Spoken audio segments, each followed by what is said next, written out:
Now next section is section C. Question number 26. Now next section is section C. Question number 26. Question number 26. Question is determine n if 2nC3 ratio nC2 is equal to 12:1. Question में क्या कहा जा रहा है? If 2nC3 ratio nC2 is equal to 12:1 is equal to 12:1. तो आपको ये कहा जा रहा है what will be the value of n. Then what will be the value of n? Okay. First of all, we know that NCR is equal to n factorial upon r factorial n minus r factorial. n minus r factorial. इसका मतलब क्या हुआ? It implies 2nC3. तो ये क्या हो जाएगा? देखो n की जगह 2n है तो ये हो जाएगा 2n factorial upon r factorial. In place of r we will put 3, that is 3 factorial, n minus r, that is 2n minus 3 factorial, 2n minus 3 factorial upon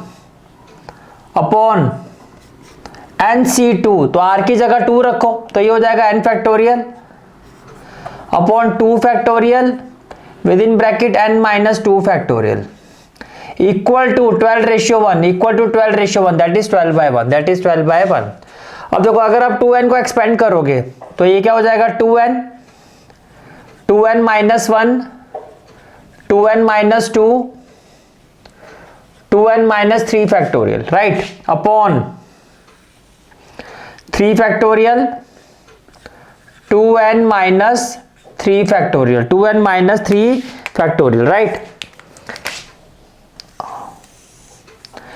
n factorial को expand करके क्या होगा? n, और कहां तक expand करेंगे हम? n minus 2 तक. n minus 1, n minus 2 factorial upon 2 factorial और ये हो जाएगा n minus 2 फैक्टोरियल और इक्वल टू में क्या हो जाएगा? इक्वल टू में हो जाएगा 12/1.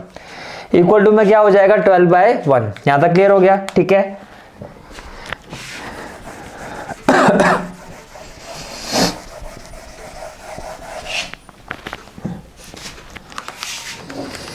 Now what we will have, देखो 2n minus 3 factorial, 2n minus 3 factorial cancel, n minus 2 factorial, n minus 2 factorial cancel हो जाएगा. Now what we will have, ये हो जाएगा आपका न्यूमरेटर में क्या हो जाएगा? 2n within bracket 2n minus 1 और अगर आप यहां से 2 कॉमन लेते हो तो ब्रैकेट में क्या हो जाएगा? n minus 1, n minus 1 upon पे क्या हो जाएगा? 3 फैक्टोरियल. क्या हो जाएगा? 3, जिसको आप लिख सकते हो 3 into 2 फैक्टोरियल.